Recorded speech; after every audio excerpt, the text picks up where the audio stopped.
Welcome to another lecture of our automata playlist. Today we will learn about NFA or non-deterministic finite automata. So non-deterministic finite automata means it has more than one possible transitions from one state on the same input symbol. So let's check it with this example. This is the NFA for all strings ends with 101. So here let's assume for state Q0. For state Q0, if it receives the same input symbol, that is 1, then it can either go to Q0 or it can go to Q1.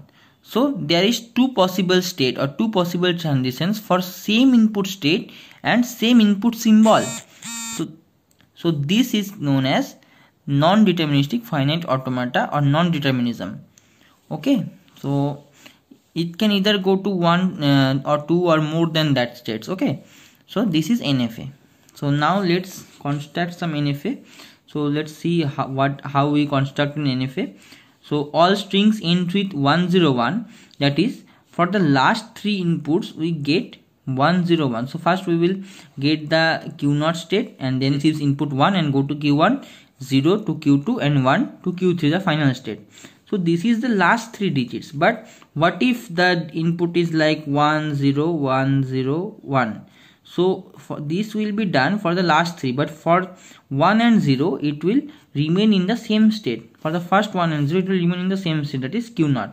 So how will it know that it is the fifth from the last or third from the last one? Okay, so we cannot know or cannot assume that thing. So we have to make both options. Like for 1, if it is the third last digit from the end, it will go to a next state, or if it is not the third last digit from the end, then it will remain in the same Q0 state by a self loop. So let's see some other options. So this is a question that all strings with even number of zeros or odd number of ones are accepted here. Okay, all strings with even number of zeros or odd number of ones. So for this type of automata, that is joined with OR, we will make it a transition from initial state Q0 to Q1 and Q3 for epsilon or null input. Okay, so null string, it goes from Q0 to Q1 and Q0 to Q3. That is without any input it can go to both. Okay, so now for even number of zeros, so 0 is a even number, so without receiving any 0 it can go to the final state. So from Q0, it without receiving anything, it goes to the final state. This is even number of zeros. And for two number of zeros, let's say it will accept 1 0 and go to Q1. That is for odd number of 0, it will not be in the final state. And after that, no matter how many number of ones it receives, it does not matter. We just need even number of zeros. Okay, so for 1 0 it will go to a non-final state, and for the next 0 it will again reach to the final state. Okay, so again it can receive any number of ones, it does not matter. Okay, so here only thing matters is number of zeros, so it have to be even number of zeros. And also either it can receive even number of zeros or it can also receive odd number of ones. So for odd number of ones, this is the automata.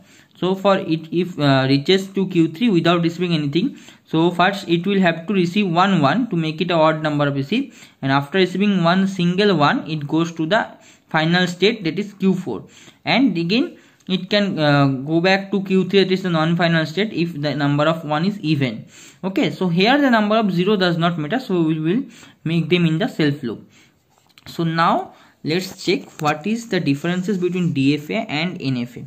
So for DFA, date configuration is not allowed. Okay, what is date configuration? That is if a state has no transition at all. Okay, so this state is known as date configuration. So this is not allowed in DFA, but it can be allowed in NFA.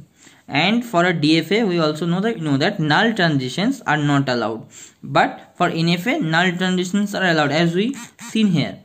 So for a DFA, it cannot receive nothing and go to another state, but for NFA it can receive nothing and go to another states.